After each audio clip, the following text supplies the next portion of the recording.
Listín Diario Editorial for February 3rd of 2024. National Holiday or Funeral Response.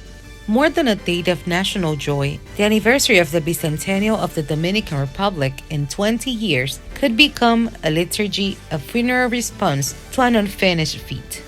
There is not much hope that the generation of citizens who will have to live through that moment in February of 2044 will be encouraged to look back at the 21st century. Because the likelihood is that in doing so, you will only discover the ashes of ideals and values that founded the Republic on February 27th of 1844, a rich history of which they have learned little in these times. Simple because they believe that they do not need it at all in the current circumstances. With the change of direction that marked the beginning of the digital age for humanity, the challenges of development and survival are now of a different nature. They are represented in formidable technologies whose management and control will be more priority and determinant than the ideals or dreams that lit the spark plugs of Dominican patriotism.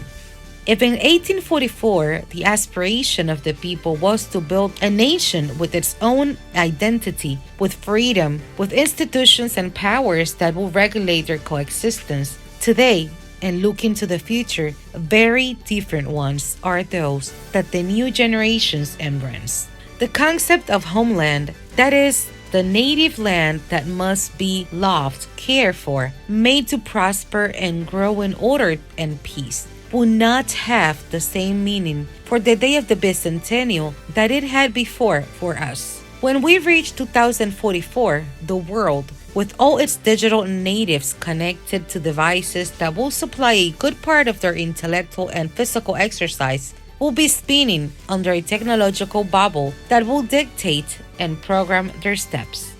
That will be the new homeland of a humanity more dependent and ally to the robot, in which the memory of men who fought and shed their blood for the conquest and domination of their land will only remain as pages archived in the ChatGPT cloud, or in any of its equivalent by then. For Listín Diario, voiceover and translations by Indira Rodriguez.